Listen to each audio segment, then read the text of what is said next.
সমবয়সী এবং অনুজ মহিলা পুরুষ নির্বিশেষে সকলকে আন্তরিকভাবে প্রীতি এবং শুভেচ্ছা জানাচ্ছি।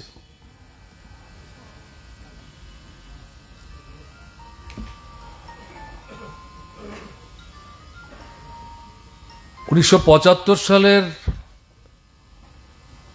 25শে জুন মধ্যরাত্রিতে আভ্যন্তরীণ জরুরি অবস্থা জারি হয়েছিল। ইতিহাস ঘেঁটে যেটা দেখা যায়,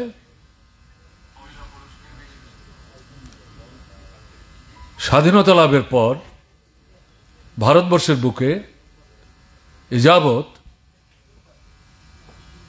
তিনবার জরুরি অবস্থা জারি করা হয়েছিল। প্রথম যেটা 1962 সাল, ভারত এবং চীনের রাষ্ট্রীয় সীমানা নিয়ে বিরোধ। এই বিরোধ থেকে দুই রাষ্ট্রের মধ্যে যুদ্ধ বেঁধে যায়।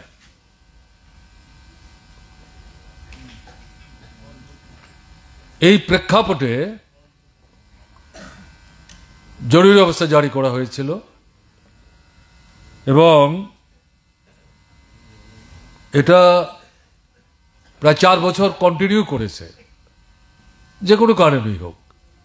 যদিও সীমানা নিয়ে বিরোধ যে স্বল্পকালীন যে যুদ্ধ, এটা মানে একটা সময় গিয়ে স্থিমিত হয়ে গেছিল, বন্ধ হয়ে গেছিল উভয় পক্ষ আলোচনা করে, কিন্তু জরুরি অবস্থাটা কন্টিনিউ করেছিল। দ্বিতীয় যেটা 1971 সাল, পাকিস্তান এবং ভারতের মধ্যে যুদ্ধ। এটা প্রকৃতপক্ষে পাকিস্তানের অভ্যন্তরে গণতন্ত্রের পক্ষে যে লড়াই, এটা মূলত তৎকালীন পূর্ব পাকিস্তান, অধুনা বাংলাদেশ, সেই লড়াইটাকে সামনে রেখে ভাষাকে ভিত্তি করে শুরু হয়েছিল এবং সেই সময়ে ভারত সরকার নীতিগতভাবে পূর্ব বাংলার জনগণের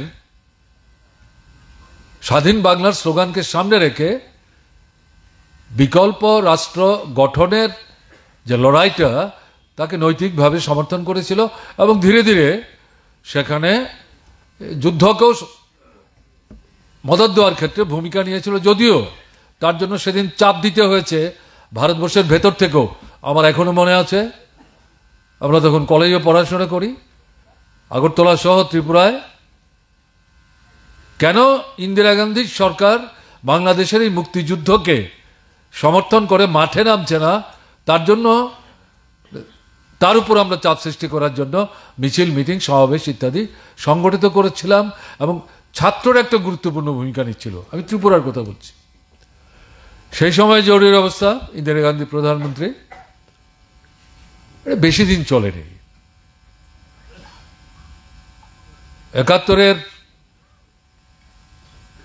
শেষের দিকে, সম্ভবত নভেম্বরে, এবং 72-এ গিয়ে এটা মার্চে এটা প্রত্যাহারিত হয়। কাজে এই দুটো ক্ষেত্রে যেটা অভিজ্ঞতা, সেটা বাইরে থেকে আমাদের দেশের ভেতরে সমস্যা তৈরি করার প্রশ্নের সাথে জরুরি অবস্থা জারির একটা বিষয় ছিল, তার প্রাসঙ্গিকতাকে অস্বীকার করার কিন্তু কোনো সুযোগ নাই। কিন্তু 75-এর 25শে জুন মধ্যরাত্রিতে যে জরুরি অবস্থা, তাতে ক্যাটাগরিক্যালি যেটা বলা হয়েছে ইন্টারনাল ইমার্জেন্সি, সেটা 75-এর 25শে জুন মধ্যরাত্রিতে সম্ভবত 12টা 5 হবে, এবং 77-এর 21শে মার্চ এই জরুরি অবস্থা শেষ পর্যন্ত প্রত্যাহারিত হয়। পরিস্থিতিটা কি শুনছিলেন, কমরেড মানিক দে তার যতটা স্মরণে আছে কিছু কিছু বলবার চেষ্টা করেছেন, আমি বিস্তৃত যাচ্ছি না। বহিঃশত্রুর দিক থেকে কোনো আক্রমণের বিষয় ছিল না। মূল সমস্যা ছিল ছাত্র আন্দোলন তীব্রভাবে বিকশিত হচ্ছিল ক্যাম্পাসে ক্যাম্পাসে, ইউনিভার্সিটিতে, কলেজে। এটা শুধু শিক্ষাগত প্রশ্ন না, সামগ্রিকভাবে দেশের আভ্যন্তরীণ বিষয় নিয়ে।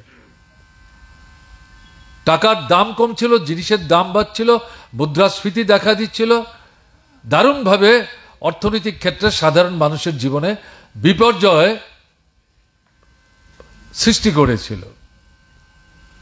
বেকার সমস্যা তীব্র থেকে তীব্রতর হচ্ছিল, স্বাভাবিক কারণে একদিকে ছাত্র আরেকদিকে যুবক, তারা ময়দানে লড়াই করছেন। দুর্নীতি, স্বজনপোষণ, এটা তৎকালীন কংগ্রেস সরকারের অঙ্গের ভূষণে পরিণত হয়েছিল,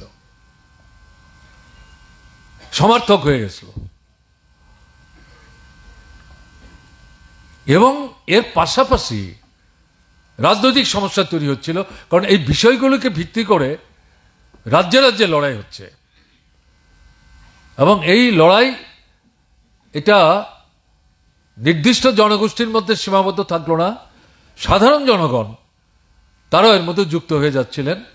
তাতে করে গিয়ে দেখা যাচ্ছিল শাসক কংগ্রেস দলের যেই সমস্ত রাজ্যগুলিতে সরকার ছিল তারাই অধিকাংশ ছিলেন, অধিকাংশ নয় প্রায় সমস্ত রাজ্যেই, তার মধ্যে কোনো কোনো রাজ্যে তাদের সরকার টিকিয়ে রাখাই তখন সমস্যা হয়ে গেছিল। এবং কোনো কোনো রাজ্যে সেই সরকার পদত্যাগ, ক্ষমতা ছাড়ো, এরকম স্লোগান নিয়েও লড়াই হচ্ছিল। এই ধরনের একটা অস্থির পরিস্থিতি, পরিবেশ। এবং এর মধ্যে যেটা হলো ৭৫-এর সম্ভবত 12 কি 13 জুন এলাহাবাদ হাইকোর্ট রায় দিলেন, রায়বেরিলিতে ইন্দিরা গান্ধীর যে নির্বাচনের মধ্য দিয়ে এশিয়ার মুক্তি সূর্যের স্লোগান দিয়ে বাংলাদেশের মানে পূর্ব পাকিস্তানের যুদ্ধকে সমর্থন করে বাংলাদেশের অভ্যুদয়, তারপর তাকে এশিয়ার মুক্তি সূর্য বলে সারা ভারত এবং পৃথিবীর বিভিন্ন জায়গায় কংগ্রেস দলের তরফ থেকে ব্যাপক প্রচার সংগঠিত করার চেষ্টা করে। এবং slogan Indira is India, India is Indira, এরকম একটা জায়গায় নিয়ে গিয়ে সেই বিধানসভা লোকসভার নির্বাচনে জয়যুক্ত হয়েছিলেন। তাতে তার বিরুদ্ধে মামলা হয়। এলাহাবাদ হাইকোর্ট সেই মামলার শুনানি শেষ করার পর তারা রায় দিলেন, ইন্দিরা গান্ধীর যে নির্বাচনটা তিনি প্রশাসন অন্যায়ভাবে ব্যবহার করেছেন ন্যায় নীতির বাইরে গিয়ে, এবং এই জয়কে তারা বাতিল করে দিয়েছেন। শুধু বাতিল না, বাতিল করার সঙ্গে সঙ্গে বললেন যে আগামী একটা নির্দিষ্ট সময় উল্লেখ করে সম্ভবত 5 কি 6 বছর তিনি কোনো নির্বাচনে দাঁড়াতে পারবেন না। এই সিদ্ধান্ত পর্যন্ত এলাহাবাদ হাইকোর্ট থেকে বলা হয়। এই বুঝতেই পারছেন পরিস্থিতিটা কি, একটা ভোলাটাইল পরিস্থিতি। এবং সারা ভারতবর্ষে স্লোগান উঠতে শুরু হলো, ইন্দিরা গান্ধী অবিলম্বে পদত্যাগ করো। এখন সেই সময় শ্রীমতী গান্ধীর পরামর্শদাতাদের মধ্যে 2 জন গুরুত্বপূর্ণ, একজন হচ্ছে সঞ্জয় গান্ধী, তার কনিষ্ঠ পুত্র, আর একজন হচ্ছে পশ্চিমবাংলার সিদ্ধার্থ শঙ্কর রায়, যিনি পশ্চিমবাংলায় রিগিং করে কি করে ক্ষমতা দখল করতে হয় বা টিকে থাকতে হয় সারা দেশের সামনে কংগ্রেস দলের পক্ষে তিনি তার উদ্গাতা পথপ্রদর্শকের ভূমিকা নিয়েছিলেন। এবং ইন্দিরা গান্ধী বাছাই করে তাকে পশ্চিমবাংলায় পাঠিয়েছিলেন। বামপন্থীদের, কমিউনিস্টদের যে উত্থান, জ্যোতি বসুকে সামনে রেখে বুঝতে পারছিলেন এটার মধ্যে এটা ভবিষ্যতের ইতিবাচক যে সম্ভাবনা তার ইঙ্গিত বহন করছে, কাজে এটাকে শুরুতেই দমিয়ে দিতে হবে। কাজে এটা দমাতে গেলে পর পশ্চিমবাংলার তৎকালীন সময়ে কংগ্রেস দলের যা নেতৃত্ব, তার উপর সেভাবে আস্থা রাখতে পারছিল না। সিদ্ধার্থ শঙ্কর রায় বঙ্গভাষী, পশ্চিমবাংলার লোক, এখানকার সমস্ত পরিস্থিতির সঙ্গে পরিচিত, জাতীয় রাজনীতির সঙ্গে যুক্ত, কেন্দ্রের মন্ত্রী ছিলেন, তাকেই বাছাই করে পাঠিয়েছিলেন। এই দুজনের সঙ্গেই তখন কথাবার্তা, পরামর্শ ইত্যাদি, এবং পরবর্তী সময় বিভিন্ন পত্রপত্রিকায় দেখা গেছে এই যে আভ্যন্তরীণ জরুরি অবস্থা জারি করার বিষয়ে এই সিদ্ধার্থ শঙ্কর রায়ের নামই পত্রপত্রিকায় প্রকাশ করে বলা হয়েছে এটা তারই পলিটিক্যাল অ্যাডভাইস ছিল। এটা কতটা সত্য আমরা জানি না, আমি পত্রিকার কথা এখানে উল্লেখ করার চেষ্টা করছি। এই যে পরিস্থিতিতে গিয়ে জরুরি অবস্থা জারি করলেন, এবং দেখা গেল জয়প্রকাশ নারায়ণ থেকে শুরু করে মোরারজি দেশাই, কংগ্রেসের নেতা, কেন্দ্রের মন্ত্রী ছিলেন, আরো অনেক রাজ্যের তৎকালীন উঠতি অকংগ্রেসী একটু প্রগতিশীল গণতান্ত্রিক ভাবনা চিন্তা নিয়ে পার্টি সংগঠন ইত্যাদি করেন। তারা সমাজতন্ত্রের কথা বলেন, সমাজতন্ত্র সম্পর্কে তাদের ব্যাখ্যা বিশ্লেষণ ভাবনা, তার সঙ্গে আমাদের ব্যাখ্যা বিশ্লেষণ ভাবনার কোনো মিল নাই। কিন্তু তার জন্য তারা সমাজতন্ত্রের দাবি করলে তাদের সঙ্গে তো আমাদের ঝগড়া করার কোনো সুযোগ নাই। কিন্তু এরাও রাজ্যে রাজ্যে, বিশেষ করে বিহার, উত্তরপ্রদেশ প্রভৃতি রাজ্যগুলোতে তাদেরকেও সেখানে গ্রেপ্তার করে নিয়ে যাওয়া হয়। অরুণ শৌরী শুধু ভারতবর্ষের ভেতরে আন্তর্জাতিক খ্যাতিসম্পন্ন সাংবাদিক, রাজনীতিতে যত ফারাকই থাকুক, গৌরকিশোর ঘোষ রাজনৈতিক দৃষ্টিভঙ্গি বামপন্থী মনোভাবাপন্ন ঘটনা তা না, কিন্তু গণতান্ত্রিক একটা অ্যাপ্রোচ নিয়ে পত্রপত্রিকায় লেখালেখি করতেন। এদের মতো লোক, এদেরকেও সেখানে গ্রেপ্তার করা হয়। এবং পরবর্তী সময় তথ্য থেকে যেটা দেখা যায়, সারা ভারতবর্ষে 35,000-এর বেশি মানুষকে জরুরি অবস্থা ঘোষণার পর বিভিন্ন রাজনৈতিক দলের সামনের সারির নেতৃত্ব এবং সংগঠক তাদেরকে বাছাই করে করে গ্রেপ্তার করে কারারুদ্ধ করা হয়েছিল।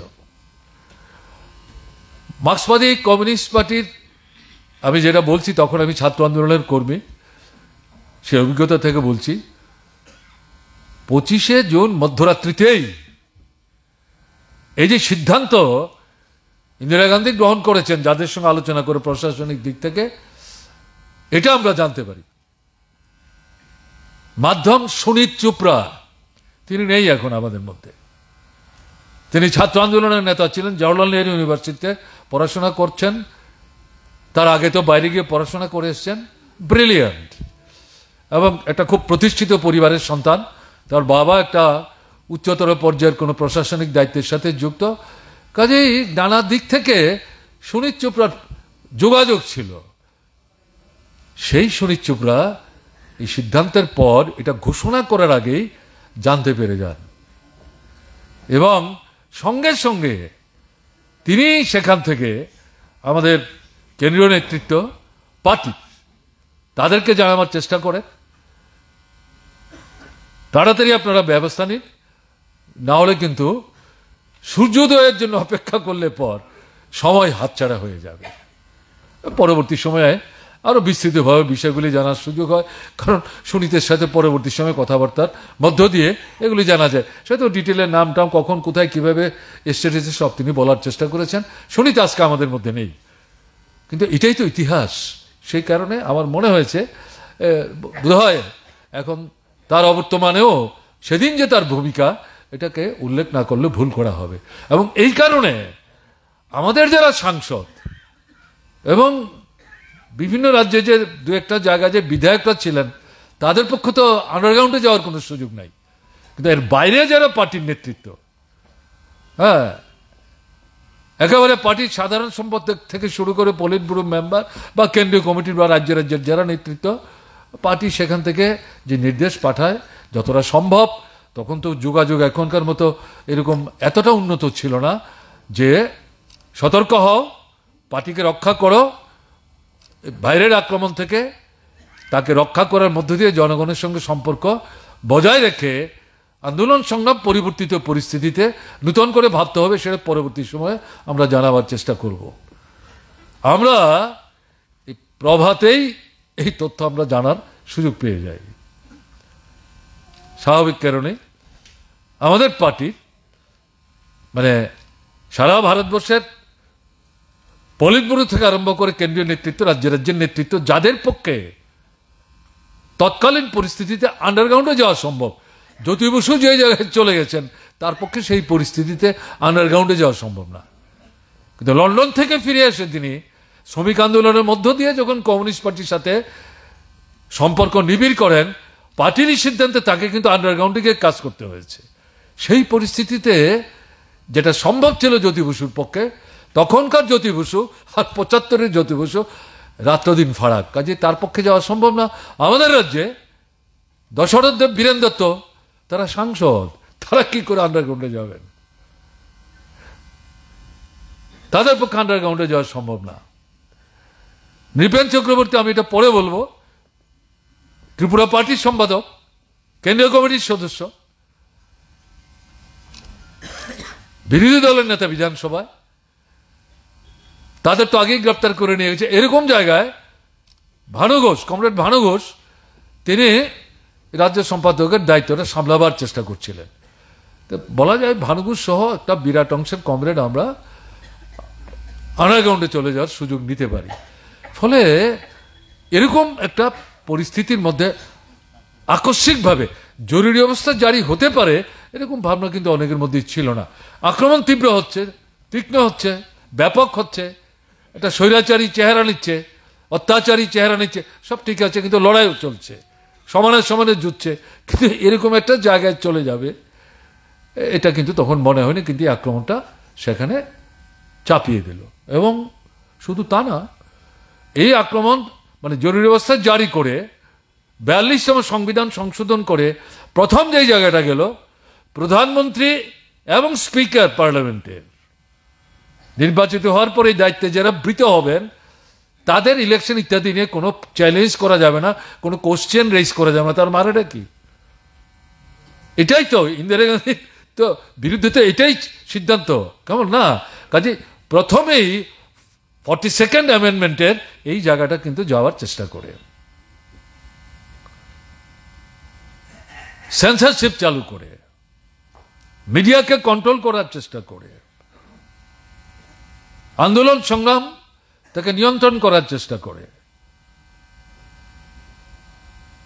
এবং পত্রপত্রিকায় শুধু এডিটোরিয়াল না, সংবাদ যেমন তারা সেন্সর করছিল, কোন ছবি ছাপা হবে, কেন ছাপা হবে না, কোনটা ছাপা যাবে না, এটার উপরে পর্যন্ত নিয়ন্ত্রণ করছিল। বিদেশ থেকে যে নিউজ আসছে সেগুলো ছাপার আগেও সেন্সরশিপ সেখানে চালু হয়েছিল। এবং পর্যায়ক্রমে একটা সময় গিয়ে দেখা গেল ফিল্ম ইন্ডাস্ট্রির উপরেও সেন্সরশিপ চালু করলো। যে কোনো সিনেমা সেখানে তৈরি করা যাবে না, সিনেমা শো করা যাবে না, এটার উপরে একটা পর্যায়ে গিয়ে সেখানে সেন্সরশিপ চালু করেছিল। আমি এই সংক্ষেপে কয়েকটা বিষয় উল্লেখ করলাম। তার থেকে বুঝতে পারছেন যে আক্রমণটা মানে কতটা ব্যাপক এবং গভীরতর করে মানুষের মুখ সেখানে জবরদস্তি করে বন্ধ করে দেওয়ার ব্যবস্থা হয়েছিল। অর্থাৎ জনগণের উপর আস্থা এবং বিশ্বাস হারালে পর শাসক কোন জায়গায় যেতে পারে। যে ভদ্রমহিলা 4 বছর আগে এশিয়ার মুক্তি সূর্যের স্লোগান দিয়ে যাকে মাথায় নিয়ে গোটা ভারতবর্ষের মানুষ নাচানাচি করেছে, অবশ্যই কমিউনিস্টরা না, সেই ভদ্রমহিলাকে 4 বছরের মাথায় ছুঁড়ে ফেলে দিচ্ছে। এরকম জায়গায় অস্তিত্ব রক্ষা করার জন্য তাকে এরকম আক্রমণাত্মক ব্যভিচারী পদক্ষেপ সেখানে নিতে হয়েছে। সিরিয়াস। তখন আমাদের দেশের মধ্যে মানে যে একটা মানে অগ্নিস্ফুলিঙ্গ জ্বলছিল, এরকম পরিস্থিতিতে যে জরুরি অবস্থা, স্বাভাবিক কারণে পরবর্তী পর্যায়ে ইমিডিয়েটলি তার বিরুদ্ধে ব্যাপক আন্দোলন সংগঠিত করা সহজ ছিল না, কঠিন ছিল। এবং নেতৃত্ব তখন জেল থেকে বাইরে রেখে জনগণের সঙ্গে সম্পর্ক রক্ষা করে এই আক্রমণটাকে কি করে মোকাবেলা করা যায় আলাপ আলোচনা করে সেখানে নতুন ধারা, নতুন পদ্ধতি ঠিক করার জন্য সময় লাগে, এটা স্বাভাবিক। কাজে চট করে এটা তৎক্ষণাৎ কিছু আরম্ভ করার সুযোগ ছিল না। এখন এর পাশাপাশি আমি যেটা বলবো যে আমাদের ত্রিপুরায় 75-এর 25শে জুন মধ্যরাত্রিতে জরুরি অবস্থা জারি হলেও জরুরি অবস্থা জারির পর যে আক্রমণগুলো শ্রীমতী ইন্দিরা গান্ধীর নেতৃত্বে কেন্দ্রের সরকার সারা ভারতবর্ষের বুকে চাপিয়ে দেওয়ার চেষ্টা করেছে, আমাদের ত্রিপুরায় তার আগে থেকেই জরুরি অবস্থার অত্যাচারী আক্রমণ তীব্র থেকে তীব্র হচ্ছিল কংগ্রেসের দুঃশাসনে।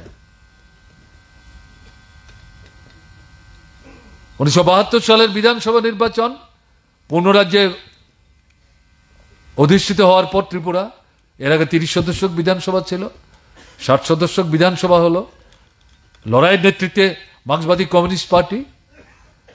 সেই নির্বাচনে প্রথম 60 আসনের বিধানসভা নির্বাচন, তাতে 41টা আসন কংগ্রেস জেতে, একটা আসন কংগ্রেসের সমর্থনে সিপিআই জেতে বিলোনিয়া শহর, 42টা কংগ্রেস জেতে 7 আসনের মধ্যে। মার্ক্সবাদী কংগ্রেস কমিউনিস্ট পার্টি 18টা আসনে যেতেন, তার মধ্যে 16টা সরাসরি সিপিআইএম এর সিম্বল নিয়ে, আর 2টো হচ্ছে নির্দল সিপিআইএম সমর্থিত, অজয় বিশ্বাস এবং আমাদের শর্মা ধর্মনগরে নির্দল মার্ক্সবাদী কমিউনিস্ট পার্টির সমর্থনে প্রকৃত অর্থে 18 জন। এই যে ব্যাপক ফারাক, এটাও কংগ্রেস মেনে নিতে পারছিল না, শূন্য করে দাও। কারণ তার আগের যে বিধানসভা 30 সদস্যের, তার মধ্যে সিপিআইএম এর মাত্র 2 জন, অভিরাম এবং আমাদের খোয়াইয়ের কমরেড বিদ্যাদেব বর্মা, আর সিপিআই এর অঘুরদেব বর্মা। এই 3 জন আমাদের এখনো মনে আছে। 45 দফা ছাত্রদের দাবি নিয়ে এই যেটা লোকসভায় করে পরে অফিস হয়েছিল, এটাতে ছিল তখন ত্রিপুরার বিধানসভা, সচিন্দ্রলাল সিংহ ছিলেন মুখ্যমন্ত্রী, তখন সেখানে আমরা গিয়েছিলাম, সেটা অন্য বিষয়। এরা 3 জন আমাদের সঙ্গে সচিন্দ্রলাল সিংহের যখন কথাবার্তা হয় তারা উপস্থিত ছিল, আমাদের সঙ্গে ঝগড়াঝাটি, যাই হোক সেগুলি পরের কথা। তাহলে এদের ধারণা ছিল যে পূর্ণরাজ্য কেন্দ্রীয় সরকার করেছে, 30 থেকে 60 বিধানসভা কেন্দ্রীয় সরকার করেছে, আমরা 30 থেকে এই 60 বিধানসভায় নির্বাচনে যাচ্ছি। এবং এই পরিস্থিতিতে যদিও কংগ্রেসের মধ্যে অন্তর্কুন্দল ছিল, সচিন্দ্রলাল সিংহ এবং সুকুমার সেনের মধ্যে, সুকুমার সেনের নেতৃত্বে নির্বাচন হবে, তাদের ধারণা ছিল সিপিআইএমকে শূন্য করে দেবে। এরকম জায়গায় 18টা আসন কোনো মতেই হজম করতে পারছে না, মেনেই নিতে পারছে না। এবং বিধানসভায় মার্ক্সবাদী কমিউনিস্ট পার্টি বিরোধী দলের মর্যাদা সম্পন্ন হয় এবং বিরোধী দলের নেতা হিসাবে নৃপেন চক্রবর্তী দায়িত্ব কাঁধে তুলে নেন এবং বিধানসভার চেহারাটা একটা অন্য চেহারা নেয়। এটা বলা যায় যে ব্রিলিয়ান্ট, আউটস্ট্যান্ডিং মানে অ্যাক্টিভিটিস এই মার্ক্সবাদী কমিউনিস্ট পার্টির বিধায়করা বিধানসভার ভেতরে নিতে শুরু করেন। এটা চেয়ার টেবিল ভাঙানা, মাইক ভাঙানা, বাইরের যে আন্দোলন, জনজীবনের যে সমস্যা, স্বাধীনতার পর থেকে ত্রিপুরায় চলছে, রাজন্য শাসন থেকে আরম্ভ করে, সেই সমস্যাগুলোকে ভিত্তি করে কংগ্রেস সরকারের যে নেতিবাচক ভূমিকা, এর প্রতিবাদে এই সরকারের উপর চাপ সৃষ্টি করার জন্য বিধানসভার ভেতরে অত্যন্ত সবলীল ভূমিকা বিরোধীরা নিচ্ছিলেন। এবং বাইরের আন্দোলন যেমন এদেরকে বিধানসভার ভেতরে ভূমিকা নেওয়ার ক্ষেত্রে উৎসাহিত অনুপ্রাণিত করছিল, বিধানসভায় মার্ক্সবাদী কমিউনিস্ট পার্টির 18 জন বিধায়কের যে ভূমিকা, এটা বাইরের আন্দোলনকে আরো তীব্র, তীক্ষ্ণ, তেজি হতে সাহায্য করে। একটা নিউ ডাইমেনশন, নূতন একটা ধারা, দিক সেখানে কিন্তু সূচিত হয়। এবং এর মধ্য দিয়ে কি দেখা গেল, কংগ্রেসের দুঃশাসনে খাদ্য সংকট একটা তীব্র আকার নিয়েছে, অর্ধাহার, অনাহার মৃত্যু, তখনও সন্তান বিক্রি হয়, ট্রাইবেল, নন ট্রাইবেল সমস্ত জায়গায়। আপনার ব্লকের সংখ্যা অনেক কম, 17 কি 18টা ব্লকে ডেপুটেশন হচ্ছে, দিনের পর দিন মানুষ বসে থাকছেন, বিধায়করা সেখানে তাদের সঙ্গে অংশগ্রহণ করছেন, সেই জায়গায় মানুষের কাছ থেকে চাঁদা সংগ্রহ করে খিচুড়ি রান্না করে 3 দিন 4 দিন সেই অবস্থানকারী মানুষদের খাওয়াতে হয়েছে। আমার এখনো খেয়াল আছে খোয়ের কথা। তো এই জায়গায় দাঁড়িয়ে দেখা যাচ্ছে কংগ্রেস সরকার এই খাদ্য সমস্যার সমাধানের জন্য কোনো ইতিবাচক ভূমিকা নিচ্ছে না। সেকেন্ড যে প্রশ্ন আসলো, সেখানে 4 দফা দাবিতে গণমুক্তি পরিষদের নেতৃত্বে এটা যে গণমঞ্চ তৈরি হলো, উপজাতি যুব সমিতির বিশ্বাসঘাতকতা, তার সঙ্গে সিপিআই হাত ধরাধরি করে সিপিআইএম এর বিরুদ্ধে, তাকে মোকাবেলা করে একটা গণ আন্দোলনের চেহারা নিল 4 দফা দাবির আন্দোলন সারা ত্রিপুরায়। এবং সেই আন্দোলন দমন করতে গিয়ে সুকুমারের রাজত্বে অবিভক্ত বিলোনিয়ার জুলাই বাড়িতে গুলি চলে, আমাদের কমরেড তিনি শহীদ হন। তাকে আমরা ভাষা আন্দোলনের শহীদ বলি ধনঞ্জয়। যদিও শুধু ভাষার একটা দাবি ছিল না, 4টা মূল দাবি ছিল। হাজার হাজার মানুষ আগরতলাতে আমরা এই আইন অমান্য আন্দোলন আমরা অংশগ্রহণ করি সারা ত্রিপুরায়। আজকে যেভাবে ট্রাইবেল নন ট্রাইবেলের মধ্যে বিরোধ তৈরি হচ্ছে, সেই সময়ে এই ভাবনা চিন্তা সাধারণ মানুষের মধ্যে ছিল না। এগুলো নিয়ে কমিউনিস্ট পার্টির ভেতরে মাথায় কেউ ঘামাতো না। ন্যায্য দাবি লড়াই করছে, জিএমপি ডাক দিয়েছে, আমরা সবাই মিলে মঞ্চ তৈরি করেছি। কি হলো, টিউজেস নাই, সিপিআই নাই, এই কমিউনিটি হল চিলড্রেন্স পার্কের মধ্যে হল ভর্তি কনভেনশন, দশরথদেব বক্তৃতা করলেন, অ্যাপ্রোচ করলেন, কমিটি তৈরি করুন, আসুন একসাথে যাই, সবাই হাত তুলে সমর্থন করলো। এই তাদের ডাকেই কিন্তু আন্দোলন, বিশাল ব্যাপার। একে দমিয়ে দেওয়ার চেষ্টা হলো। কৃষকদের আন্দোলন, এই যে অর্থনৈতিক সমস্যা সংকট, তাতে জমির দাবি, সেচের দাবি, ভালো আপনার বীজের দাবি, এবং এই ফসল যাতে বিক্রি করে ন্যায্য দাম পায়, সরকারের দিক থেকে সাহায্য করার প্রশ্ন ইত্যাদি। কিন্তু জুলুম হচ্ছে লেভির জুলুম, এর বিরুদ্ধে প্রতিবাদ, এর বিরুদ্ধে বিশাল আন্দোলন হয় ত্রিপুরায় সবাই মিলে। সাবরুম থেকে আগরতলা, ধর্মনগর থেকে আগরতলা, হাজার হাজার মানুষ। তখন আমরা ছাত্র আন্দোলনের কর্মী, বিশ্বাসই করতে পারি না এভাবে মাইলের পর মাইল এক প্রান্ত থেকে আরেক প্রান্ত পায়ে হেঁটে মানুষ এভাবে আসতে পারে। আমরা তখন আগরতলায় পার্টি সিদ্ধান্ত করে দায়িত্ব দিয়েছে, চাঁদা সংগ্রহ করো, বস্তা কাঁধে নিয়ে নিয়ে গ্রামে গ্রামে ঘুরে ঘুরে মানুষের বাড়িতে গিয়ে হয় চাল অথবা ধান, আর যারা টাকা দিচ্ছেন টাকা, রসিদ টসিদ ছিল না, মানুষ রসিদ চাইতেন না, এগুলো সংগ্রহ করে পার্টির তহবিল আমরা দিতাম। সেখানে চাল রেখে ধান বিক্রি করে সেই পয়সা নিয়ে এই সমস্ত লোকদের খাওয়াবার জন্য ব্যবস্থা হয় এই চিলড্রেন্স পার্কের মধ্যে। বিধানসভা অভিযানের মতো সেটা ছিল টার্গেট, হাজার হাজার মানুষ। এবং এর পরবর্তী পর্যায়ে সেটা হচ্ছে কর্মচারীদের আন্দোলন, যেটা কমরেড মানিক তুলবার চেষ্টা করেছেন। সে আন্দোলনটা কি, বেতন ভাতা সহ তাদের কিছু ট্রেড ইউনিয়ন রাইট, এগুলো ন্যায্য, এবং এগুলো নিয়ে হঠাৎ করে তারা লাগাতার ধর্মঘটে গিয়েছেন ঘটনা তা না, তার আগে থেকেই তারা এই দাবিগুলো নিয়ে আন্দোলন করছেন। সেখানে শচীন্দ্রলাল সিংহের সময়ে এবং সুকুমার সেনগুপ্তের সময়ও, কিন্তু শচীন্দ্রলাল সিংহ তো তার সঙ্গে কিছু কথাবার্তা বলা যেত, হ্যাঁ, তাকে সামনাসামনি গালাগালি করলো হজম করতেন, কিন্তু সুকুমার তো সেই মানুষ না। আপনারা শুনছিলেন না যে মোটর শ্রমিকদের ধর্মঘট, সেই ধর্মঘটে আমরা ছাত্ররা গুরুত্বপূর্ণ ভূমিকা নিয়েছি, কেমন না? আমার এখনো মনে আছে, তখন তো আলাদা করে তাদের শ্রমিকদের সংগঠন হয়, কারণ আনন্দমার্গীরা এই ট্রাকদের যে অ্যাসোসিয়েশনটা দখল করে মানিকসম সেটা কন্ট্রোল করছিলেন, আমাদের এখনো মনে আছে। মুখ্যমন্ত্রীর সঙ্গে মিটিং করতে গেছেন, টেবিলের উপর পা তুলে দিয়ে 2 জন শ্রমিক নেতাকে বলছেন এখন আন্দোলন তুলো। ভাবতে পারেন এটা হতে পারে? যতই তোমার পরিচিত হোক, তুমি মুখ্যমন্ত্রী, তাদের ডেকেছ, তারা প্রতিনিধিত্ব করছে, পায়ের উপর পা তুলে টেবিলের উপর পা রেখে, হ্যাঁ, এইভাবে তুমি হুমকে দিচ্ছ। এই ছিলেন ভদ্রলোক। কাজে এরকম একটা জায়গায় দাঁড়িয়ে কর্মচারীদের যে আন্দোলন, তাতে গিয়ে আপনার এরা যে ডিক্লেয়ার করলো আন্দোলনের, যেদিন ডিক্লেয়ার করলো, যেদিন থেকে আন্দোলন শুরু হবে তার আগের দিন থেকেই গ্রেপ্তার শুরু হয়ে গেছে।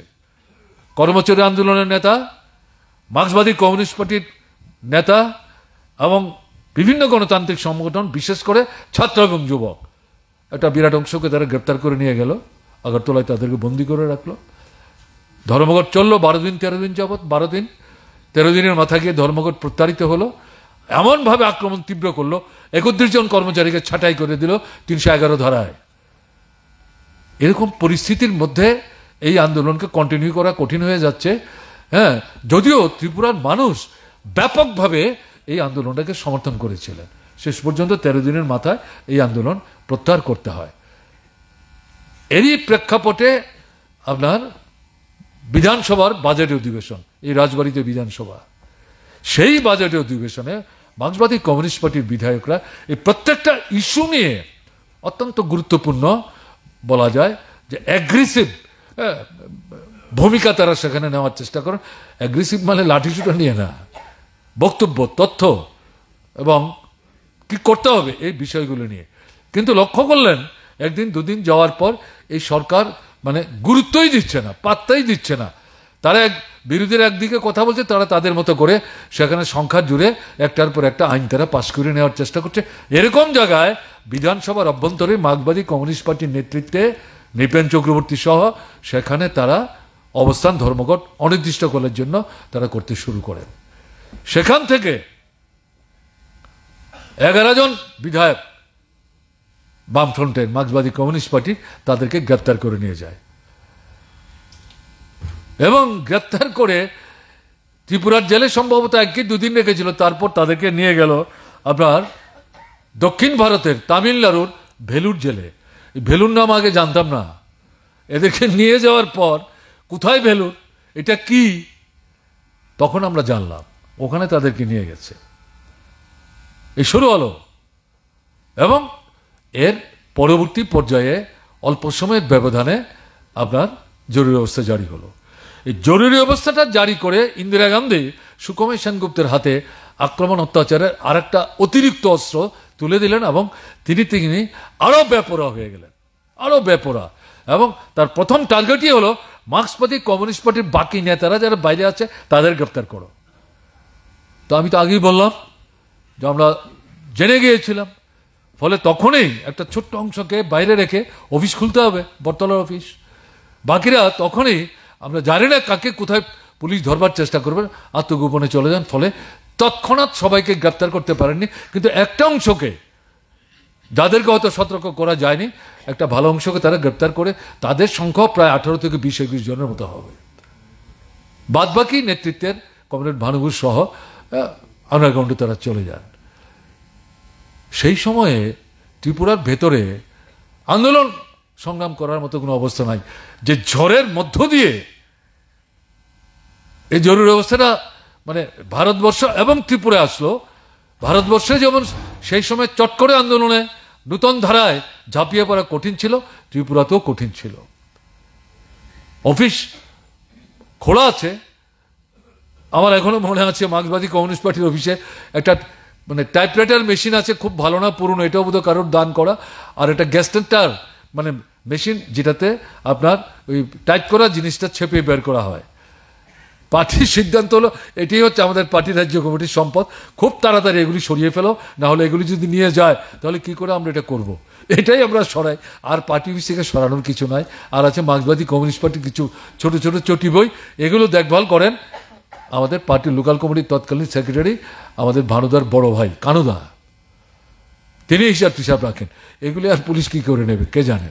তো এই ছিল অবস্থা, আমি এটা বললাম, উল্লেখ করলাম। এই পরিস্থিতির মধ্যে দাঁড়িয়ে তখন ত্রিপুরা রাজ্যে আন্ডারগ্রাউন্ড কমরেডদের থাকার জায়গায় কঠিন, শহরে তো আরবান এরিয়াতে খুব কঠিন। এবং আমাদের জন্য নিশ্চিত মানে নির্বিঘ্ন জায়গা ছিল উপজাতি অধ্যুষিত এলাকা। মেইন রাস্তা থেকে পাকা রাস্তা ডাইনে বায়ে 2-3 কিলোমিটার ভিতরে ঢুকলেই নিশ্চিন্ত। গান গেয়ে গিয়েও আপনি রাত্রিবেলা যদি চলেন কিছু আপত্তি নাই, পুলিশই সেখানে যেতে ভয় পায়। রাস্তাও নাই, ঘাটও নাই, গাড়িও চলে না। এবং গণমুক্তি পরিষদ, ট্রাইবেলদের মধ্যে মার্ক্সবাদী কমিউনিস্ট পার্টির শক্তি মানে তারা হয়তো ভীত সন্ত্রস্ত হয়ে এটা অতিরঞ্জন করে দেখবার চেষ্টা করতো বলে পুলিশের তরফ থেকে ট্রাইবেল এলাকায় গিয়ে খুব বেশি গোলমাল তারা করার চেষ্টা করতো না। ফলে আমাদের অধিকাংশ ক্ষেত্রে বেশিরভাগ আত্মগোপনকারী কমরেডদেরকে এই ট্রাইবেল এলাকার মধ্যে সময় কাটাতে হয়েছে। এবং আপনাদের জানার জন্য বলছি, আজকে যেটা গুরুত্বপূর্ণ, সেই সময়ে এই ট্রাইবেল এলাকাতেই পার্টি রাজ্য কমিটির মিটিং করতে হতো। মিটিংয়ের 3 দিন আগের থেকে লোকদের আমাদের জড়ো করতে হতো নানা পদ বেয়ে। এবং সেই মিটিংটা রক্ষা করতেন আমাদের তৎকালীন শান্তি সেনা, হাতে লাঠি নিয়ে করতেন ঘটনা তা না, কৌশল করে আমাদের উপজাতি অংশের মানুষের ধর্মীয় যে নানা অনুষ্ঠান, সেই অনুষ্ঠানের কথা বলে একটা এলাকাকে আটকে দিয়ে আপনার এখানে কেউ ঢুকতে পারবে না, পুজো চলছে, পুজো শেষ না হলে পরে এখানে ঢুকতে পারবে না, এই করে এলাকাটাকে ঘেরাও করে রেখে সেখানে পার্টির রাজ্য কমিটির সভা করতে হতো। এরকম সভা তো আমি নিজে 2-3টা সভায় উপস্থিত ছিলাম, সেই কারণে কথাগুলি বলছি। কিন্তু যেটা বলার জন্য বলছি, ট্রাইবেল এলাকা থেকে আমাদের একজন কমরেডকেও আত্মগোপনে যারা ছিলেন পুলিশ কিন্তু গ্রেপ্তার করতে পারেনি। পুলিশ গ্রেপ্তার করার চেষ্টা করেনি, ঘটনা তারা জরুরি অবস্থা ঘোষণার পর আন্ডারগ্রাউন্ডে যারা গেলেন, যারা আগে গ্রেপ্তার হয়েছেন, আন্ডারগ্রাউন্ডে যারা গেলেন তাদের মধ্যে কমরেড ভানুগুস সহ 6 থেকে 7 জন কমরেড তারা গ্রেপ্তার হয়েছেন, মূলত নন ট্রাইবেল এলাকায়, বাঙালি অধ্যুষিত এলাকা, এবং এটা মোটামুটি শহর অথবা শহর সংলগ্ন। পরিস্থিতিটা সেদিন এরকম ছিল। এই পরিস্থিতির মধ্যে আন্দোলন সংগ্রাম করা কঠিন, তার মধ্যেও পার্টি একটা উদ্যোগ নেয়। দৈনন্দিন জনজীবনের সমস্যা এবং বিশেষ করে টার্গেট করে আমরা ছাত্রদের, এটা লিফলেট ছাপানোর জন্য প্রেস নাই, কোনো প্রেস সাহস পাচ্ছে না। আমাদের যে প্রেস মানে জনশিক্ষা, তার তো 24 ঘন্টা সেখানে নজরদারির মধ্যে আছে। এবং এই পরিস্থিতির মধ্যে দাঁড়িয়ে যেটা মানে দেখা গেল যে প্রচার করা, পোস্টার লাগানো, তার ভিত্তিতে মানুষের কাছে যাওয়া খুব কঠিন কাজ ছিল। কিন্তু পার্টি তার মধ্যেও জনসংযোগটাকে গুরুত্ব বেশি দেয়, সম্পর্কটা রক্ষা করে, সমস্যাগুলি জানার চেষ্টা করে। কিছু কিছু এলাকায়, যে এলাকায় আন্ডারগ্রাউন্ড কমরেডরা থাকে না, সে এলাকায় পোস্টার লাগাতে বলছে, পার্টির নাম না, গণসংগঠনের নাম না, শত্রুরা বুঝবে এগুলি কাদের পোস্টার। কিন্তু আন্ডারগ্রাউন্ড কমরেড যে এলাকায়, সেখানে লাগানো যাবে না, তাহলে অসুবিধা হবে, এটা বাদ দিয়েই করতে হতো। এবং লিফলেটও শেষ পর্যন্ত বেরোয়, কিন্তু ছেপে যে লিফলেট হাতে আসে এটা পাঠ করার মতো না, লাইনে লাইনে ভুল, কাজে এটাকে কেটে ছেটে আবার নতুন করে ছেপে দিতে হয়েছে, তারপর নির্ভুল লিফলেট দেওয়া যায় না। কিন্তু তবুও ছাত্রদের মধ্যে দেওয়া হলো। ক্যাপশনটা আমার এখনো মনে আছে, আপনি কি একজন ছাত্র, এই ক্যাপশনে এই লিফলেটে তখন দেওয়া হয়েছে। ছাত্রদের মধ্যেই সেই সময় ছেলে মেয়ে নির্বিশেষে বাছাই করে কমরেডদের নিয়ে আগরতলার বাইরে শিক্ষা শিবিরও সংগঠিত করা হয়েছে ঝুঁকি নিয়ে। আমি বলছি, আজকে উল্লেখ করছি, দিগ্বিজয় ভট্টাচার্যের বাড়িতে সন্ধ্যার সময়, পুকুরের পার বাড়ি, সেখানে আমাদের ছাত্রীদের নিয়ে সেখানে শিক্ষা শিবির হচ্ছে। দিগ্বিজয় ভট্টাচার্য বাড়ির সামনে রাস্তা, পুকুরের পারে তিনি পাহারা দিচ্ছেন, এই মাথা থেকে সে মাথায় ঘুরছেন। হ্যাঁ, এই অভিজ্ঞতা থেকে কিন্তু বলছি। আপনার কমলপুর মহকুমা, সেই পাহাড়ের উপর মাইলের পর মাইল হেঁটে কমরেডরা গেছেন, সেখানে গিয়ে ছাত্রদের শিক্ষা শিবির সংগঠিত হচ্ছে। শিকারি বাড়ির কথা বলছি আমি। তো এইভাবে তখন পার্টি বসেছিল না, এবং একটা কৌশল নিয়েছিল বয়স্কদের দিয়ে এলাকা ভিত্তিক জরুরি ইস্যুগুলো, পলিটিক্যাল ডিমান্ড দরকার নেই, ডেমোক্রেটিক ডিমান্ড দরকার নেই, ইকোনমিক ইস্যু নিয়ে সরকারের কাছে যাও, অফিসারদের সঙ্গে কথা বলো, মন্ত্রীদের কাছে যাওয়ার দরকার নেই। অফিসাররা শুনতো কিন্তু গুরুত্ব দিত না, এরকম একটা পরিস্থিতি চলছিল। এবং মানুষ ধীরে ধীরে বুঝতে পারছিলেন যে এভাবে তো চলবে না, জমায়েত করতে হবে এবং একসাথে মিলে চাপ সৃষ্টি করতে হবে, না হলে এই সরকারের মানে বুধোদয় হবে না। এরা যেমনটা চালাচ্ছে এমনটাই তারা চালাবার চেষ্টা করবে, এটা চলতে দেওয়া যায় না। এই পরিস্থিতিতে ভোট ডিক্লেয়ার করল আপনার পার্লামেন্টের ভোট। আপনারা জানেন, যারা খবর রাখেন, 16 মার্চ থেকে 20 মার্চ 1977 ভোট হলো। ইন্দিরা গান্ধীর হিসাবটা অন্যরকম ছিল। ভারতবর্ষের অভ্যন্তরে এই যে ঘটনা, এশিয়ার মুক্তিসূর্যের যে উপাধি তিনি পেয়েছিলেন, এই আক্রমণের পর সারা পৃথিবীতে ভারতবর্ষ এই আভ্যন্তরীণ যে জনবিরোধী ভূমিকা নিচ্ছেন, এটা ব্যাপকভাবে প্রচার হচ্ছে। ইন্দিরা গান্ধীর ইমেজ সেখানে পেছন থেকে টান দিচ্ছে, এবং একটা সময় গিয়ে বুঝতে পারলেন যে আন্তর্জাতিক ক্ষেত্রে তার পা রাখার জায়গা সংকুচিত হচ্ছে। তখন সিদ্ধান্ত নিলেন, তাকে যারা পরামর্শদাতা তারা দিলেন যে নেতারা তো সব জেলখানায়, অকস্মাৎ নির্বাচন ঘোষণা করুন, এবং এই অবস্থাতে তারা বেরুলেও এই ভোটে খুব বেশি কিছু করতে পারবে না, আপনি একটা বিশাল সংখ্যা নিয়ে জিতে আবার মানে সরকারে ফিরে আসবেন, প্রধানমন্ত্রী হবেন, আন্তর্জাতিক ক্ষেত্রে সুনাম সুখ্যাতি যেটাতে টান ধরেছে এর থেকে বেরিয়ে আসতে পারবেন। সম্ভবত ইন্দিরা গান্ধীকে যারাই অ্যাডভাইস করেছেন তিনি মনে করেছেন যে এটার মধ্যে যুক্তিকতা আছে, তার ভিত্তিতে আকস্মিকভাবে ভোটের ঘোষণা দিলেন। এবং সেই জেলখানাতে যারা ছিলেন, জয়প্রকাশ নারায়ণ, মুরারজি দেশাই থেকে আরম্ভ করে যারা অন্যান্য রাজনৈতিক দল যারা নিজেদের মধ্যে কথাবার্তা বলতে পারেন, জেলখানাতেই দল তৈরি হলো জনতা পার্টি। এবং কংগ্রেসের বিরুদ্ধে জনতা পার্টির নেতৃত্বে লড়াই হলো এবং অবিশ্বাস্যভাবে স্বাধীন ভারতবর্ষের ইতিহাসে প্রথম কংগ্রেস দল নির্বাচনে পরাস্ত হয় এবং জনতা পার্টি সংখ্যাগরিষ্ঠতা পায়। তখন অনেকেরই ধারণা জয়প্রকাশ নারায়ণই বোধহয় প্রধানমন্ত্রী হবেন। তিনি চাইলেই হতে পারেন, তিনি পরিষ্কার বলে দিয়েছেন, আমি যে লড়াই করেছি প্রধানমন্ত্রী হওয়ার জন্য না, রাষ্ট্রপতি হওয়ার জন্য না, গণতন্ত্রের জন্য, মানুষের সাংবিধানিক অধিকার রক্ষার জন্য, আমাদের দেশের সার্বভৌমত্ব রক্ষার জন্য, অত্যাচার বন্ধ করার জন্য। আপনারা ঠিকঠাক করুন।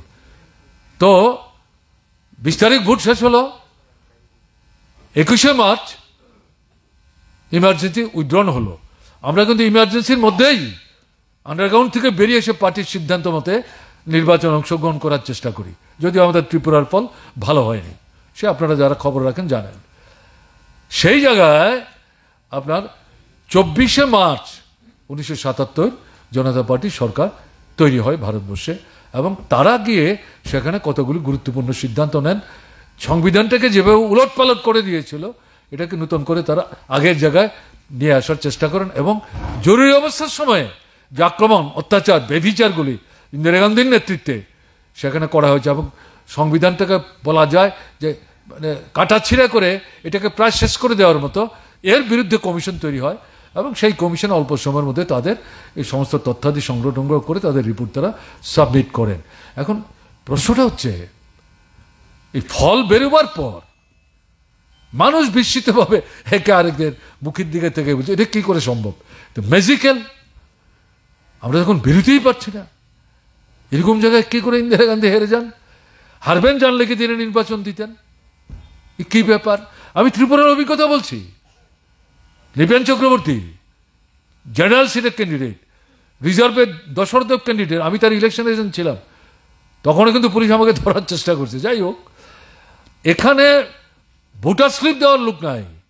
ভোটের আগের দিন রাত 8টা থেকে 11টা পর্যন্ত সাধনা মাসিমা হাতে হারিকেন নিয়ে, বিরজা দাস, এখনো তার নাম আমার মনে আছে, সাধনা মাসিমার নারী সমিতির তার এলাকার যে ছোট্ট টিম তার মধ্যে অন্যতম সদস্য, তারা বাড়িতে গিয়ে গিয়ে এই ভোটার স্লিপ দিচ্ছেন। কিন্তু যাই হোক, ফল তো ভালো হলো না। নৃপেন চক্রবর্তী হান্না প্রায় মানে তার জামানতই জব্দ হয়ে যাওয়ার মতো। হঠাৎ করে সচিন সিং আসলেন, বাড়ি বাড়ি যেতে আরম্ভ করলেন। তা আগরতলার কয়েকটা জায়গা সেই থেকে শুরু হলো প্রার্থীর বাড়িতে যাওয়া, কি যে সমস্যা তৈরি করে দিয়ে গেল। সেই ভদ্রলোক সেখানে ব্যাপক ভোটের ব্যবধানে জয়যুক্ত হলেন। আমরা তো মন্টন একটু খারাপ, কিন্তু দেশের খবর সংগ্রহ যখন হলো, তাতে যখন দেখলাম ইন্দিরা গান্ধী পরাস্ত হলো, মোটামুটি এটা আমাদের এখানে যে ঘাটা তৈরি হয়েছিল এটা অনেকটা মলম লাগানোর মতো, এটা অন্য পরিস্থিতি। তাহলে এখান থেকে আমি যে কথাটা বলার চেষ্টা করছি যে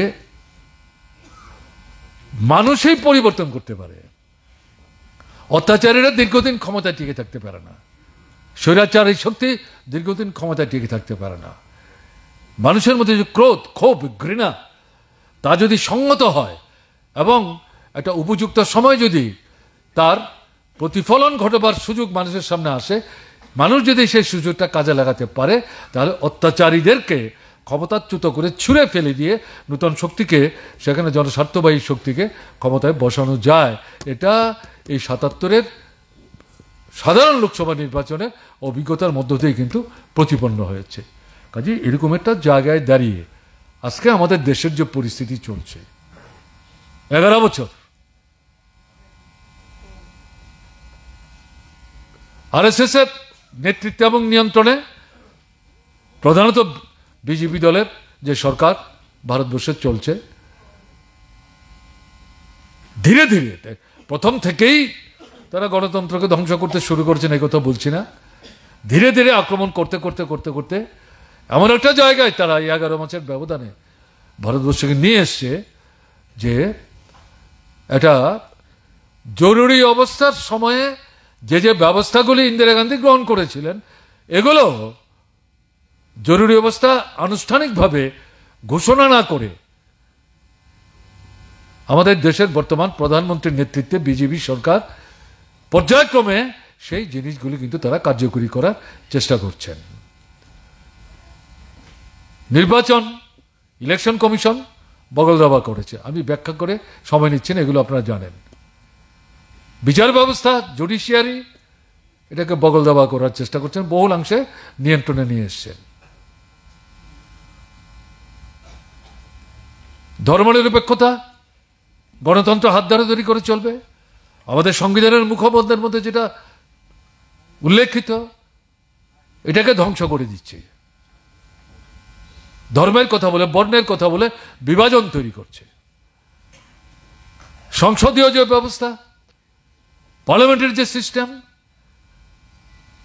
সংখ্যায় বিরোধীরা আছে কিন্তু অনেকটা অস্তিত্বহীন। শাসক বিজেপি এবং তাদের যারা সঙ্গে আছেন তারা তাদেরকে সেখানে মুখ খুলতেই দিচ্ছে না। আইন পাস করার জন্য, বিল পাস করার জন্য হিসেব করে কতজনকে এই সংসদের বাইরে রাখলে পরে এটা করা যাবে, তাদেরকেই সংসদ থেকে বের করে দিয়ে তারা সেই আইন পাস করে নিচ্ছে। এগুলো আপনারা জানেন। এগুলো কিসের লক্ষণ? এটাকেই আমরা আমাদের পার্টি, তার যে 24তম পার্টি কংগ্রেস, তার যে পলিটিক্যাল রেজলিউশন, তা ব্যাখ্যা করতে গিয়ে সেখানে বলা হয়েছে এই যে ট্রেন্ডগুলো, এটাই হচ্ছে নয়া ফেসিবাদী যে ধরনটা। ফেসিবাদের মৌলিক তার যে ভিত্তিটা, তার যে দর্শনটা, তার মধ্যে মৌলিক কোনো পরিবর্তন ঘটেছে মনে করার কারণ নেই। যেখান থেকে ফেসিবাদের উত্থান, তার বিশ্লেষণ করতে গিয়ে দিমিত্রভ তিনি অনেক আগে বলে গেছেন যে এটা হচ্ছে পুঁজিবাদী ব্যবস্থার যে সমস্যার সংকট, তার উচ্চতর পর্যায়ের সাম্রাজ্যবাদ, এরাও যখন সমস্যার সমাধান করতে পারছে না, তখন মানুষকে তার আন্দোলন সংগ্রাম দাবিয়ে রাখার জন্য এবং তাদের মুনাফার পাহাড়কে পর্বতে পরিণত করার জন্য সবচেয়ে ঘৃণ্যতম যে চেহারাটা তারা নেয়, এটি হচ্ছে ফেসিবাদী চেহারা।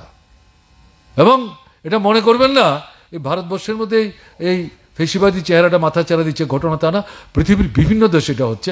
ইউরোপে যেমন হচ্ছে, লাতিন আমেরিকার কোনো কোনো জায়গায় হচ্ছে, অন্যান্য জায়গায় কিছু কিছু জায়গায় এগুলো কিন্তু মাথা চারা দিয়ে ওঠার চেষ্টা করছে। সেটা কি? গণতন্ত্রের বাহ্যিক যে ধাঁচাটা, এটাকে রক্ষা করো, কিন্তু প্রকৃত অর্থে যা গণতন্ত্র তাকে সংহার করো। এই পদ্ধতিতে তারা অগ্রসর হচ্ছে। অর্থনৈতিক সংকট বাড়ছে, টাকার দাম কমছে, জিনিসের দাম বাড়ছে, মুদ্রাস্ফীতি হচ্ছে, মানুষের আয় উপার্জন নাই, বেকার সমস্যা বাড়ছে, বেসরকারীকরণ হচ্ছে, শিক্ষা স্বাস্থ্য থেকে শুরু করে সমস্ত ব্যাপার। কাজেই এরকম একটা জায়গায় দেশি বিদেশি যে বড় বড় পুঁজিপতিরা, তারা শিল্প বাণিজ্য থেকে শুরু করে কৃষির ভেতরে পর্যন্ত ঢুকবার চেষ্টা করছে।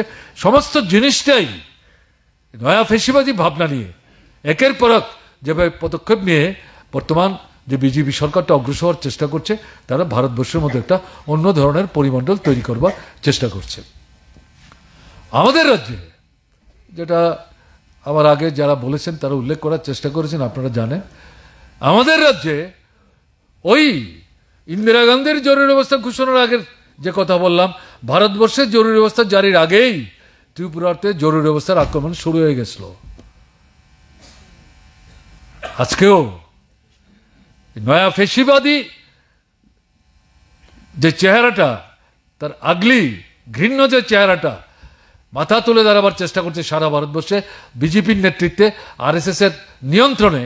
আমাদের রাজ্য ত্রিপুরাতে ছোট্ট রাজ্য হতে পারে, 40-42 লক্ষ মানুষ হতে পারে, বিজেপি শাসিত রাজ্য, পরীক্ষাগার হিসাবে আমরা অনেক আগে এটা উল্লেখ করার চেষ্টা করেছিলাম যে সারা ভারতবর্ষের বুকে এই ফেসিবাদী কায়দা স্থাপন করার জন্য, গণতন্ত্রকে সংহার করে, ভোটকে প্রহসনে পরিণত করে, একদলীয় স্বৈরশাসন কায়েম করে গোটা ভারতবর্ষের বুকে তারা কি করে তাদের নিজেদের যে মানে স্বার্থ শক্তি তাকে তারা প্রতিষ্ঠিত করতে পারে, তার জন্য এটা পরীক্ষাগার হিসেবে তারা ব্যবহার করছে। এবং সেদিক থেকে ত্রিপুরা আক্রান্ত হচ্ছে আমরা অনেক আগে থেকে, গত 7 বছর 7.5 বছর যাবৎ। কাজে এই যে পরিস্থিতিটা আজকে চলছে, এটা তো শুধু আলোচনার জন্য আলোচনা না। আমরা কে নিয়ে আলোচনা করছি? জরুরি অবস্থার বিরুদ্ধে প্রকাশ্যে বৃহত্তর আন্দোলন করা যায়নি, আন্দোলনটা দমন করার জন্য জরুরি অবস্থা। মানুষ ফুটছিল, সুযোগ পেয়েছে, পরাস্ত করেছে। আমাদের এখানে আমরা যেটা চাইছি, সব জায়গায় যে আমরা সমানভাবে সে আন্দোলন করতে পারছি ঘটনা তা না। আমাদের রাজ্য কমিটির মিটিং 2 দিন ধরে হয়েছে, চেষ্টা করছে আমাদের কমরেডরা, কিন্তু প্রত্যাশা মতো সব জায়গায় লোক জমায়েত করা যাচ্ছে, আবার চাইলেই সব জায়গায় আমরা এই প্রোগ্রাম করতে পারছি ঘটনা তা না। এবং ইদানিং লক্ষ্য করছেন এই কিছু কিছু ক্ষেত্রে আমাদের যে নড়াচড়া শুরু হয়েছে, এটাই সহ্য করতে পারছে না। গত 1 মাস 1.5 মাসের মধ্যে একটার পর একটা জায়গায় এই বিজেপি তারা আক্রমণ কেন্দ্রীভূত করছে। আমাদের অনেকের ধারণা হয়েছিল আক্রমণ যখন আস্তে আস্তে কমছে বোধহয় আর তারা আক্রমণ করবে না, তাদের বোধহয় বুধোদয় হয়েছে, আমরা বোধহয় এখন যা চাই তাই বোধহয় আমরা করতে পারবো। কিন্তু আমরা সতর্ক করার চেষ্টা করেছিলাম, এটা সাময়িক, লক্ষ্য রাখুন, নজর রাখুন, সুযোগটা কাজে লাগিয়ে আমাদের অগ্রসর হওয়ার চেষ্টা করতে হবে। এখন দেখা গেল এই যে পূর্বানুমান, এটা কিন্তু আস্তে আস্তে বাস্তবায়িত হচ্ছে। আগামী দিনে এটা আরও বাড়তে পারে, কিন্তু বাড়বো বলে কি আমরা হাত গুটিয়ে নেব? তাহলে পরে আমাদের সমস্যার সমাধান কি করে হবে? কাজে এই জায়গায় দাঁড়িয়ে এটা শাসক দলের শক্তির লক্ষণ না, এটা দুর্বলতা। জনগণের উপর আস্থা হারিয়ে জনগণ যখন সরকারের জনবিরোধী ভূমিকার বিরুদ্ধে একটু একটু মুখ খোলার চেষ্টা করছে, নামে বেনামে পোস্টার দিচ্ছে, এখানে সেখানে 2-একটা প্রচারপত্র বিলি করছে, এখানে সেখানে একটা অবস্থান করছে, ডেপুটেশন দিচ্ছে, এতেই তাদের মানে ভুরু কুচকে যাচ্ছে, হৃদকম্প শুরু হয়েছে, বলছে কোনো মতেই এটা সহ্য করা যাবে না। এটা শক্তি না, এটা দুর্বলতা, জনগণের উপর আস্থাহীনতা। এদিক থেকে তারা আক্রমণ করছে। কাজে এরকম একটা জায়গায় আমরা যদি ঐক্যবদ্ধ হয়ে প্রত্যাঘাত আনতে পারি, প্রত্যাঘাত মানে আমরা লাঠি সোটা বন্দুকগুলা নিয়ে তো আমরা যাওয়ার কথা বলছি না, মানুষকে সমবেত করো। যতই আমাদেরকে জনগণ থেকে বিচ্ছিন্ন রাখার চেষ্টা করুক, এটার বিরুদ্ধে গিয়ে আরো বেশি জনগণের সঙ্গেই আমাদের সম্পর্কটা নিবিড় করতে হবে, বুঝাতে হবে। 10 জনকে বুঝালে পরে প্রথম দিকে 2 জন বেরোবে, আস্তে আস্তে 3 হবে, 5 হবে, 7 হবে, 10কে বিরোধ করতে পারলাম না, কোনো জায়গায় প্রত্যাশার চাইতেও বেশি লোক হবে। এটা যত জনগণকে আমরা সমবেত করতে পারবো, তাদের মধ্যে যে ক্ষোভটা, এই ক্ষোভটাকে সংহত করতে পারবো, এই সরকারের বিরুদ্ধে আমরা মানুষের মধ্যে একটা নিবিড় সম্পর্ক গড়ে তুলে তাকে কুণ্ঠাসা করার যে সংগ্রামটা, এই সংগ্রামটাকে আরো ব্যাপকতর আমরা করতে পারবো। ততই এদেরকে কিন্তু এই অত্যাচারী যে জমানাটা তারা স্থায়ীভাবে চাপিয়ে রাখার দুঃস্বপ্ন দেখছেন, যদিও তারাও বুঝতে পারছেন এটা স্থায়ীভাবে চাপিয়ে রাখা সম্ভব না, ইতিহাস একথা বলে না। কাজে এটাকে কিন্তু পরাস্ত করে আমরা আমাদের লক্ষ্যে কিন্তু এগিয়ে যেতে পারবো। কাজে আমাদের আজকের আলোচনার মূল বিষয় হচ্ছে এটা, যে এই অভিজ্ঞতা এগুলি তৈরি করার কথা না, এগুলি ঘটনা। সেই ঘটনার নির্যাস নিয়ে আজকের পরিস্থিতিতে যা চলছে সারা ভারতবর্ষে এবং ত্রিপুরা, ভারতবর্ষের ক্ষেত্রে আমরা বলছি কি, মার্ক্সবাদী কমিউনিস্ট পার্টি তার একক শক্তি বাড়াতে হবে, জনগণের মধ্যে যেতে হবে, কৃষক এবং শ্রমিকদেরকে, তারা হচ্ছে মূল শক্তি, শ্রেণী সংগ্রাম সংগঠিত করতে হবে তাদের মধ্যে। এর মধ্য থেকে আমাদের পার্টির শক্তি বাড়াতে হবে, একক শক্তি বাড়াতে হবে, যুবকদের মধ্যে শক্তি বাড়াতে হবে, মহিলাদের মধ্যে শক্তি বাড়াতে হবে, উপজাতি, তফসিলি, ওবিসি, সংখ্যালঘু, তাদের মধ্যে শক্তি বাড়াতে হবে। শুধু মার্ক্সবাদী কমিউনিস্ট পার্টি না, বামফ্রন্ট, তার মধ্যে ঐক্যটাকে সংহত করতে হবে। এবং মার্ক্সবাদী কমিউনিস্ট পার্টির পাশাপাশি বামফ্রন্টকে ভিত্তি করে আমরা কি করে সারা ভারতবর্ষের মধ্যে আমরা এই বাম ঐক্যটাকে আরো প্রসারিত করে মানুষকে আকৃষ্ট করতে পারি, সেদিকে আমাদের নজর দিতে হবে। এর পাশাপাশি যেটা বলা হচ্ছে, বাম গণতান্ত্রিক শক্তি, অর্থাৎ বামপন্থী রাজনৈতিক দল, বামপন্থী রাজনৈতিক দলগুলোর যে গণতান্ত্রিক সংগঠনগুলো আছে, ছাত্র, যুব, নারী থেকে আরম্ভ করে নানা সংগঠন, এই সবাইকে একসাথে নিয়ে একটা মঞ্চ তৈরি করে, যেটাকে আমরা বলছি বাম গণতান্ত্রিক মঞ্চ, তার একটা বিকল্প কর্মসূচি আছে। আমাদের পার্টি কংগ্রেসের যে রেজলিউশন আমরা পাস করেছি এবারকার, তাতে বাম গণতান্ত্রিক ফ্রন্টের পপুলার কোন ইস্যুগুলিকে সামনে রেখে এই মঞ্চটা তৈরি করার মধ্য দিয়ে আন্দোলন সংগঠিত করব, সেটা এখানে উল্লেখ করা আছে। কাজেই শুধু মঞ্চ তৈরি করলে হবে না, একে ভিত্তি করে লড়াই সংগঠিত করতে হবে। এবং এরপরে যেটা বলা হচ্ছে যে ধর্মনিরপেক্ষ বুর্জোয়া যে রাজনৈতিক দলগুলো আছে, এটা মানে ইন্ডিয়া ব্লক আছে, লোকসভা পর্যন্ত ঠিক আছে, তারপরে দেখা যাচ্ছে তার কোনো কাজকর্ম নাই, মানুষ প্রশ্ন তুলছেন, আমাদের পার্টির ভেতরে প্রশ্ন উঠছে, আমরা পরিষ্কারভাবে আমাদের পার্টির রেজলিউশনে সেটা বলার চেষ্টা করেছি। পার্লামেন্টের ভেতর সেখানে এই যে ইন্ডিয়া ব্লক, সেই ব্লক ঐক্যবদ্ধভাবে বিজেপিকে কোণঠাসা করার ক্ষেত্রে তার জনবিরোধী নীতির বিরুদ্ধে সেখানে আমরা ভূমিকা নেওয়ার চেষ্টা করব একসাথে মিলে। বাইরে ইন্ডিয়া ব্লক আমরা জনগণের যে ইস্যুগুলো নিয়ে মুভমেন্ট করার চেষ্টা করছি অর্থনৈতিক দাবি দেওয়ার প্রশ্নে, ইন্ডিয়া ব্লক যদি একসাথে মিলে আমাদের সাথে আন্দোলন করতে চায়, কেন আমরা তাদের সাথে যাব না? অথবা ইন্ডিয়া ব্লকের কোনো বুর্জোয়া রাজনৈতিক দল ইন্ডিয়া ব্লক আসছে না বলে তারা নিজেরা বসে না থেকে তারা বামপন্থীদের সঙ্গে মিলে, বাম গণতান্ত্রিক শক্তির সাথে মিলে তারা আন্দোলন করতে চায়, কেন আমরা সেখানে যাব না? অর্থাৎ একটা ব্যাপক খোলামেলা দৃষ্টিভঙ্গি নিয়ে, তো বদ্ধ দরজা বদ্ধ জানালা না, খোলামেলা দৃষ্টিভঙ্গি নিয়ে নীতিগত অবস্থানে সুদৃঢ় থেকে এই ধারায় আমাদের এই আন্দোলনগুলি তৈরি করার কথা বলা হয়েছে। শুধু নয়া ফেসিবাদী ঝোঁক বাড়ছে ফেসিবাদ কায়েম করার জন্যে, এটা দেখালে তো চলবে না, একে তো প্রতিহত করতে হবে, মোকাবেলা করতে হবে, এটাকে ব্যর্থ করতে হবে।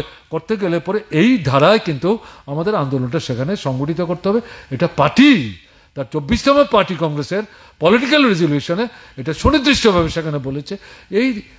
এটাকে ভিত্তি করে আমরা ত্রিপুরাতেও কাজ করার চেষ্টা করছি।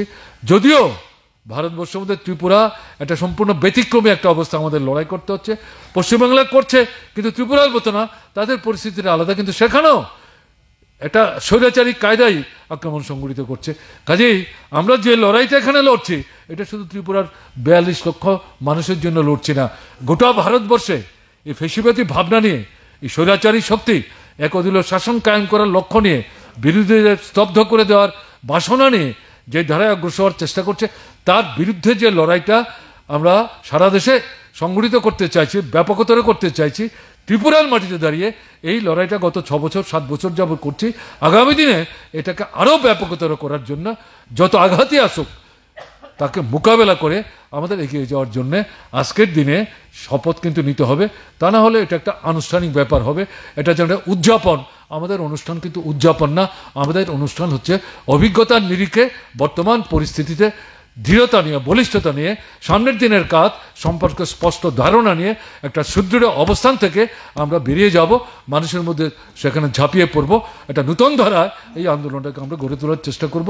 এই দৃষ্টিভঙ্গি নিয়েই আজকে আমাদের এই সভা। কাজেই আমি অনেকক্ষণ সময় নিয়ে কথা বললাম, হ্যাঁ, আপনারা শুনলেন, তার জন্য আপনাদের অভিনন্দন জানাচ্ছি। আমাদের পার্টির সম্পাদক কমরেড জিতেন এরপরে বলবেন, নিশ্চয়ই তার বক্তব্য শেষ হওয়ার আগে কিন্তু কেউ হল ছেড়ে যাবেন না, এই আবেদন আপনাদের কাছে রেখে আপনাদেরকে নমস্কার জানিয়ে আমি আমার কথা বলা শেষ করছি। ভালো থাকবেন।